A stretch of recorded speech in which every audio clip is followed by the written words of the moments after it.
హల్లెలూయా. Good morning. దేవుని మహాకృప వలన మరొక రోజు మనం దేవునిని ఆరాధించడానికి, ఆయన వాక్యం ధ్యానించడానికి, ఆయన్ని స్తుతించడానికి, ఆయన సన్నిధిలో ఆనందించడానికి జస్ట్ ఫ్యూ మినిట్స్ ప్రతిరోజు ఆనంద ధ్యానంతో ఎదురుకు వస్తున్నాను.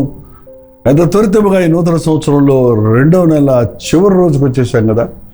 రెండొక చిన్న ప్రార్థనతో దేవుని మాటను ధ్యానిద్దాం. పరిశుద్ధుడా, నీకు వందనములయ్యా. దినములు గడుస్తూ ఉండగా, సంవత్సరములు దొర్లుతూ ఉండగా, యుగ యుగములకు తరతరములకు దేవునిగా ఉన్న నీకు ఏ రీతిగా మేము కృతజ్ఞతలు చెల్లించగలమయ్యా? ఈ లోక సమయాలకు కాలాలకు అతీతంగా ఉన్న అనంతమైన దేవ, ఆ అనంతమైన పరలోక రాజ్యం కొరకు మమ్మను సిద్ధపరుస్తుండగా ఈ హలోక యాత్రలో మా జీవితాలను నీకు ఇష్టముగా, నీకు అనుకూలముగా జీవించినట్లుగా నీ కృపలు దయచేయమని క్రీస్తు నామములో అడుగుచున్నాను తండ్రి, ఆమేన్. మనకంటి గడియారాలు టైంలో దేవుడికి సమయం, స్థలం, place, space and time is out of space and time కదా. మరి ఎలా ఉన్నారు? బాగున్నారా? యెషయా గ్రంథము 46వ అధ్యాయంలో ఒక వచనాన్ని మనం చదువుకుందాం. యెషయా గ్రంథం 46వ అధ్యాయం 3వ వచనం దగ్గర చదువుతున్నాను, వినండి. గర్భమున పుట్టినది మొదలుకొని నా చేత భరించబడిన వారలారా, తల్లి ఒడిలో కూర్చుండినది మొదలుకొని నేను చంకన పెట్టుకున్న వారలారా. అంటే మన తల్లిదండ్రులు వలన మనం గర్భంలో ధరించబడుతున్నాం, ఉత్పహిస్తున్నాం అనుకుంటున్నాం, కానీ గర్భములో పుట్టినది మొదలుకొని నా చేత భరించబడిన వారలారా. అమ్మ మోస్తుంది అనుకున్నాం, కానీ అప్పటి నుండే మన సృష్టికర్త మన మీద తన దృష్టి ఉంచాడు. దీన్నే దావీదు అన్నాడు, నేను పిండముగా ఉండగానే నీ కన్నులు నన్ను చూచెను. ఇంకా గర్భములో రూపించబడక మునిపే దేవుడు మనల్ని చూశాడు. త్యాగించరు వాగ్దానం, నీవు గర్భములో రూపింపబడక మునిపే నేను నిన్ను ఎరుగుదును. ఎంత గొప్ప దేవుడు! అది కనుగొన్నవాడు ఇంకెంత ధన్యుడు. అది కనుగొన్నాను నేను నా జీవితంలో. అందుని బట్టి దేవుడిని స్తుతిస్తున్నాను. కానీ అది కనుగొనడానికి నాకు 18 సంవత్సరాలు పట్టిందంటే అప్పటి వరకు నేను యేసయ్య సువార్త వినలేదు. మీలో కొంతమంది చిన్నపిల్లలప్పటి నుంచి దేవుని వాక్యం వింటున్నారు. మీ బాల్య దినములంతా మీ సృష్టికర్త జ్ఞాపకం చేసుకోండి. యవన కాలములో దేవునికి లోబడండి, దీవించబడతారు. దేవుడు ఒక ఉద్దేశంతో మనల్ని ఒక్కొక్కరిని మన తల్లి గర్భములో రూపించుకున్నాడు. గర్భమున పుట్టినది మొదలుకొని నా చేత భరించబడిన వారలారా, తల్లి ఒడిలో కూర్చున్నది మొదలుకొని నేను చక్కన పెట్టుకున్న వారలారా.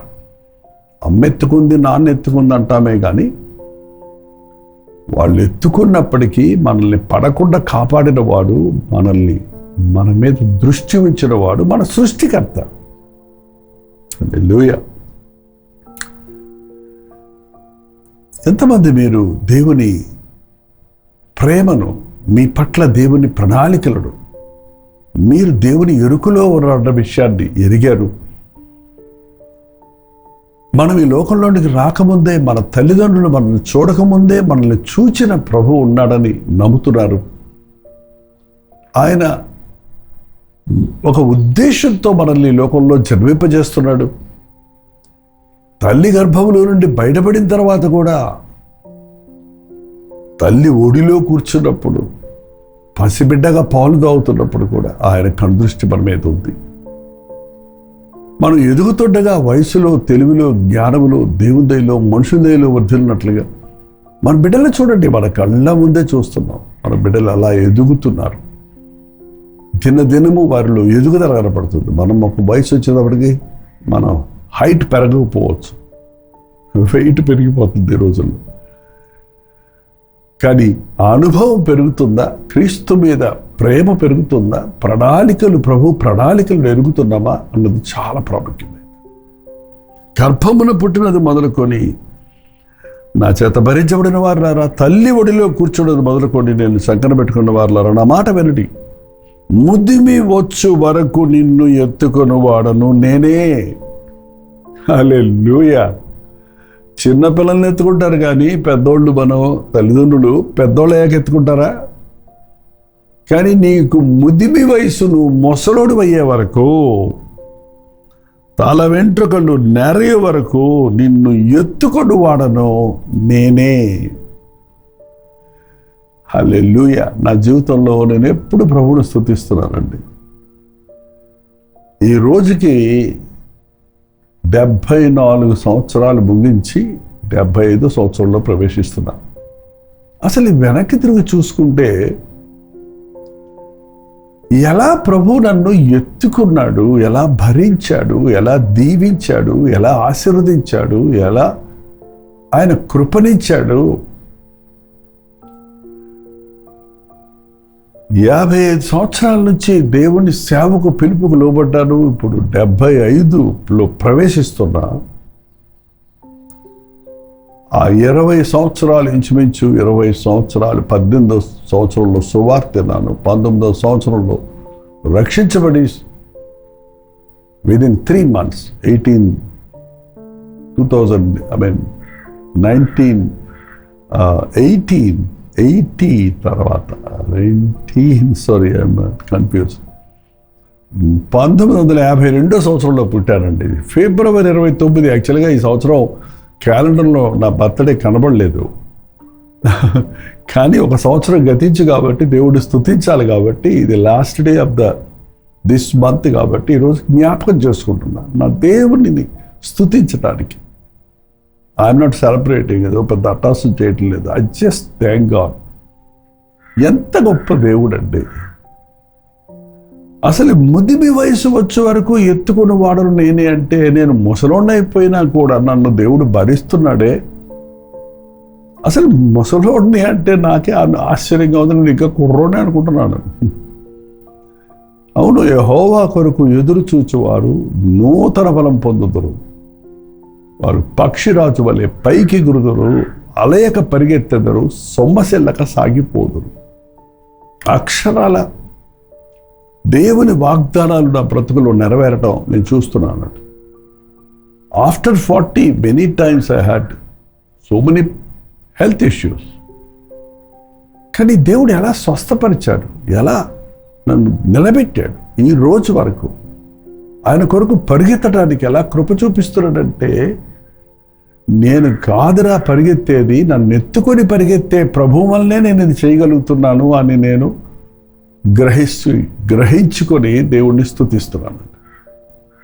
ఎస్, ఈ వయసులో ఏమీ చేయలేవు అసలు, కానీ చేయించేవాడు ఆయన కాబట్టి చేయగలుగుతున్నానన్నది, నన్ను బలపరచు అని యందు నేను సమస్తము చేయగలను అని దేవునికి స్తుతులు చెల్లిస్తున్నాను. మీ జీవితాలను దేవుడి చేతుల్లో పెట్టుకోండి. అవి నూతనపరచబడతాయి.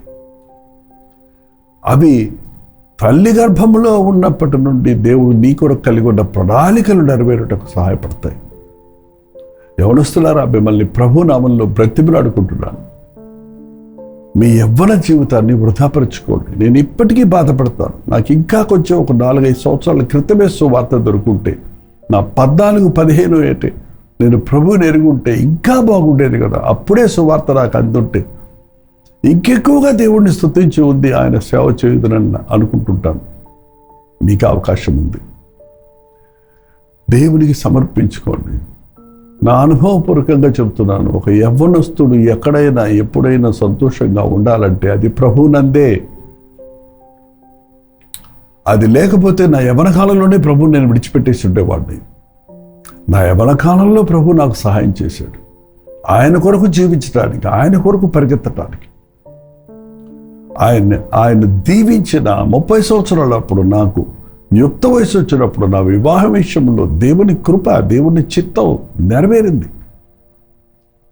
ఒక కుటుంబంగా ప్రభువును వెంబడిస్తున్నప్పుడు దేవుడు మనకు అవసరం. ప్రభు ఆశీర్వాదాలు మనకి, మన బిడ్డలకు అవసరం. కుటుంబంలో పడినప్పుడు, కుటుంబ భారాలు వచ్చినప్పుడు ప్రభువును పక్కన పెడితే ఇవాళ సమస్యల్లో చిక్కుకుపోతామన్నది గమనించి, నేను నా ఇంటి వారు యెహోవాని సేవించుదామని ఒంటరిగా సేవ చేశాను, కుటుంబంగా సేవ చేశాను. ఈ రోజు వరకు దేవుడు నన్ను సేవ చేయించుకుంటూనే ఉన్నాడు. కారణం ఎక్కడి నుంచి వచ్చింది బలం? This is not health care తీసుకోవటం కాదండి. నేను తిన్నంత తక్కువ, ఎప్పుడు పడితే అప్పుడు, ఎక్కడ పడితే అప్పుడు ఏదైనా ఉంటే తినటం, లేకపోవటం అనేది నాకు అలవాటైపోయింది. ఫ్యూ అవర్స్ కూడా సరిగా డీప్గా స్లీప్ నిద్రపోకుండా మళ్ళీ ముందుకు పరిగెత్తడానికి దేవుడు కృపణిస్తున్నాడు. ఇది కారణం ఆయన ఎత్తుకున్న వాడి ద్వారా జరుగుతుంది, కానీ మనిషిగా నా వల్ల కాదన్నది నేను గ్రహించుకొని మరెంతగానో నా దేవునికి స్తుతి చెల్లిస్తున్నాను. ముద్దిమి వయసు వచ్చే వరకు ఎత్తుకున్నవాడు నేనే చేసి ఉన్నాను, నేనే చక్కన పెట్టుకున్నవాడను నేనే, నిన్ను ఎత్తుకొని రక్షించేవాడను నేనే, నిన్ను ఎత్తుకుంటాను. ఈ వయసులో ప్రభువుని ఒకటే అడుగుతున్నాను, ప్రభా నేను మంచాన పడకూడదు, నన్ను ఎత్తుకో, నన్ను వాడుకో, నన్ను నీ కొరకు బ్రతకటానికి ఊపిరి ఉన్నంత వరకు నిన్ను మహింపరచడానికి సహాయం చేయి అని ప్రభువుని అడుగుతున్నాను. మీరు కూడా నా కోసం ప్రార్థించండి. ఈ వయసులో వచ్చే హెల్త్, ఏజ్ సంబంధమైన అనారోగ్యాలు, బలహీనతలు, వీక్నెసెస్ ఉన్నాయి నాలో. బట్ అవన్నీ ఎప్పటికప్పుడు దేవుడు స్వస్థపరుస్తున్నాడు. అవి వంక పెట్టుకోక ప్రభు వైపు చూచినప్పుడు ఆయన ఎత్తుకున్నాడు. ఆయన చంకన వేసుకున్నాడంట. చంకన వేసుకుంటే ఎట్లా ఉండదు చూడండి, ఉంటుంది. నేను ప్రభు సంఖలో ఉన్నాను అంటే కాలు కాటేసి ఆయన భుజం మీద పట్టుకొని ఆయన మీద వెళ్తుంటే ఎంత హాయిగా ఉంటుందో. ఎన్ని పోరాటాలు ఉన్నాయి, ఎన్ని అనారోగ్యాలు ఉన్నాయి, ఎంత బాధ ఉన్నా, ఏదున్నా యేసయ్యతో నడవటంలో ఉన్నంత ఆనందం, ఆ మధురానుభూతి మరి ఎక్కడ దొరకదండి. అందుకే నా జీవితంలో విసిగిపోవటం లేదు, కృంగిపోవటం లేదు. నా ప్రభు నన్ను బలపరుస్తున్నాడు, వాడుకుంటున్నాడు, వేడుకుంటున్నాను ప్రభువుని. అంతం వరకు నీ కొరకు నమ్మకంగా ఉండని అయ్యా. నిన్ను ఎత్తుకొని రక్షించేవాడను నేనే, స్వస్థపరిచేవాడను నేనే, కాపాడువాడను నేనే, బలమిచ్చేవాడను నేనే. హల్లెలూయా. నమ్మదగిన ఈ దేవునికి మీ జీవితాలు అప్పగించుకోనండి. ఒక్క వ్యక్తి తన జీవితాన్ని ప్రభువుకి అప్పగించుకున్నప్పుడు, దేవుడు కలిగి ఉన్న ప్రణాళికలకు లోబడినప్పుడు, తల్లి గర్భములో ఉన్నప్పుడే నిన్ను ఎరిగి తెలియదు, గర్భము నుండి బయలుపడక మునిపే నేను నిన్ను ప్రతిష్ఠించుతుంది, జనములకు సాక్షిగా నిన్ను నియమించి తిని అన్న మాట ఈ రోజున నా జీవితంలో నెరవేరుతూ ఉండటం చూచినప్పుడు మాటిచ్చిన దేవుడు నమ్మదగిన వాడని ఆయనకి స్తుతులు చెల్లిస్తున్నాను. మీ ప్రార్థనలో నా కొరకు కూడా ప్రార్థించుకోండి. యవనస్తులారా, మీరు మిడిల్ ఏజ్లో వచ్చారేమో, మీరు ఓల్డ్ ఏజ్లో ఉన్నారేమో, మీ యవన కాలంలో దేవుని పిలుపుకు లోపడక ఈ రోజున బాధపడుతూ, కృంగిపోతూ, నిరుత్సాహంతో ఉన్నారేమో. ఇంకా ఎత్తుకోవడానికి ప్రభు సిద్ధంగానే ఉన్నాడు. ఇప్పుడైనా వాడుకోవడానికి ప్రభు సిద్ధంగానే ఉన్నాడు. ఇదిగో ప్రభు నా జీవితం అని మనల్ని మనం అప్పగించుకోవటమే ఆయనకి కావలసింది.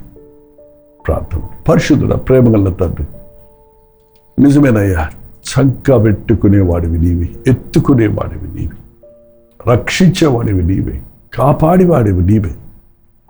వారు ముదిమి వయసునందు ఇంకా నువ్వు చిగురించదనున్నావు. ఈ వృద్ధాప్యంలో కూడా నీ కొరకు చిగురించే జీవితాన్ని కలిగి, ఫలించే జీవితాన్ని కలిగి నేటి యవనస్తులకు, నేటి విశ్వాసులకు, నేటి కుటుంబాలకు ఒక మాదిరైన వ్యక్తిగా నేను ఉన్నట్లు, నా తల్లి గర్భములు నన్ను ఎందుకు ఎన్నుకున్నావు, ఆ గొప్ప ప్రణాళికలన్నీ నా పట్ల నెరవేరున్నట్లు నీ కృపను నా మీద కుమరించమని యేసు క్రీస్తు నామములో అడుగుచున్నాను తండ్రి. ఆమేన్. తండ్రి అయిన దేవుని యొక్క ప్రేమయు, కుమారుడైన క్రీస్తు యొక్క కృపయు, ఆదరణకర్త అయిన పరిశుద్ధాత్మ యొక్క సహవాసము కూడి వచ్చిన మనందరికీ ఇప్పుడు సదాకాలము తోడేయుడును గాక. ఆమేన్. దేవుని స్తోత్రం. మీరు ఎక్కడెక్కడి నుంచి వీక్షిస్తున్నారో మీ పేరు, ఊరు, లైవ్ చాట్లోకి వచ్చి టైప్ చేయండి. మీ ప్రేయర్ బర్డన్స్, ప్రైజ్ రిపోర్ట్స్ ఉంటే 9540 నెంబర్కి, అలాగే ఈ ఇతర దేశాల్లో ఉంటే 9100100888 నెంబర్కి టెక్స్ట్ లేక వాయిస్ మెసేజ్ ద్వారా వాట్సాప్ పెట్టండి. మీరు ఎంతో మాకు ప్రియులు, మీ కొరకు ప్రార్థిస్తున్నాం, నా కొరకు ప్రార్థించండి, ఈ పరిచయం కొరకు ప్రార్థించండి. ప్రభువును ప్రేరేపిస్తే మీ విరాళ మీద కానుకలు పంపడం ద్వారా ఈ పరిచయంలో పాలు భాగొస్తున్నామండి. ప్రోచితమైతే మధ్యాహ్నం 3 గంటలకు హెచ్చరిక, అలాగే రాత్రి 9 గంటలకు కలవరి ప్రతి తోడులో మళ్ళీ గడుచుకుందాం. ఆ తోడు దేవుడు మహాకృప మీకు తోడేది.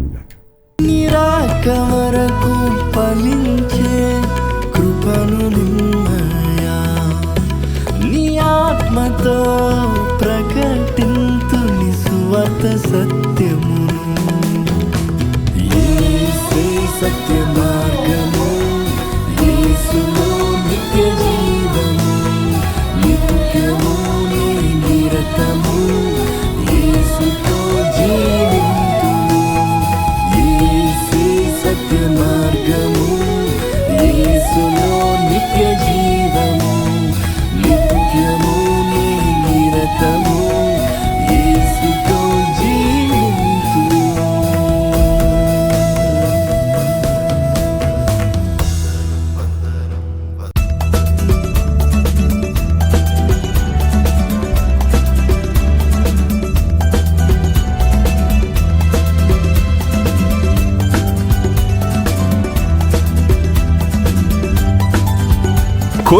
కోల్కతా పరిసర ప్రాంతాల్లో ఉన్న వారికి శుభవార్త. ప్రభుత్వమైతే కోల్కతాలో మార్చ్ 4వ తారీఖున ఒక ప్రత్యేకమైన గెట్ టుగెదర్ను ఏర్పాటు చేస్తున్నాం.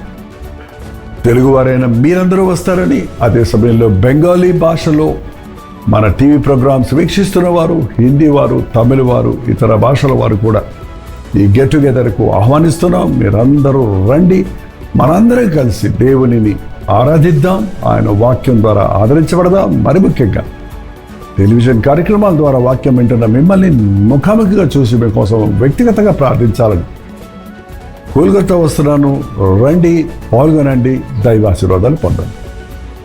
మార్చ్ 4వ తారీఖు మధ్యాహ్నం 2 గంటల నుంచి సాయంత్రం 7 గంటల వరకు ఒకే సెషన్ కాబట్టి ఖచ్చితంగా రండి. మీరు దూర ప్రదేశాల నుంచి వచ్చేవారు తిరిగి వెళ్ళడానికి 7 గంటలకే మీకు ముగిస్తున్నాం.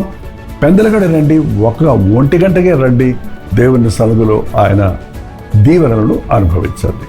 చిన్నగా గమనించండి, Bible society of India, Jawaharlal Nehru road, Dharmatala, Kolkata. కింద ఇవ్వబడినటువంటి ఫోన్ నెంబర్కి మీరు వాట్సాప్ పెట్టండి, కాల్ చేయండి. మరిన్ని వివరాలు మీకు తెలియజేయబడతాయి. QR కోడ్ కూడా ఉంది. లొకేషన్ షేర్ చేసుకోవడానికి ఈజీగా ఈ QR కోడ్ మీరు షేర్ చేసుకోండి. తప్ప వస్తారు కదా.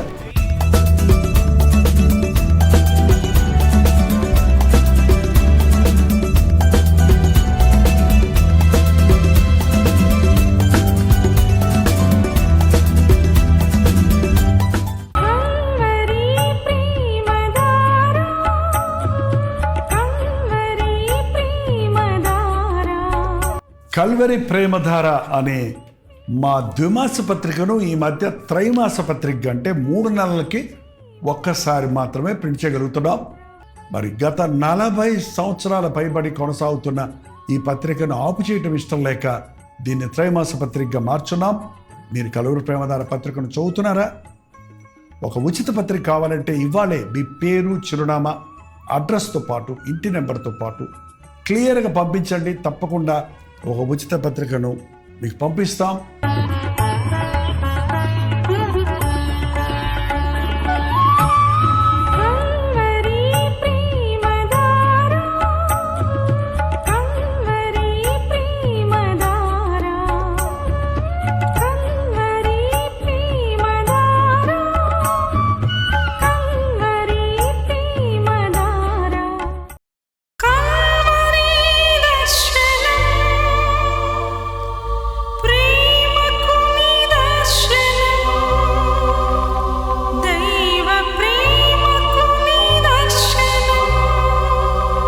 తెలుగు, తమిళ, హిందీ, మలయాళం, బెంగాలీ, ఒరియా అనే 6 భాషల్లో టెలివిజన్ ప్రోగ్రామ్స్ కొనసాగుతూనే ఉన్నాయి.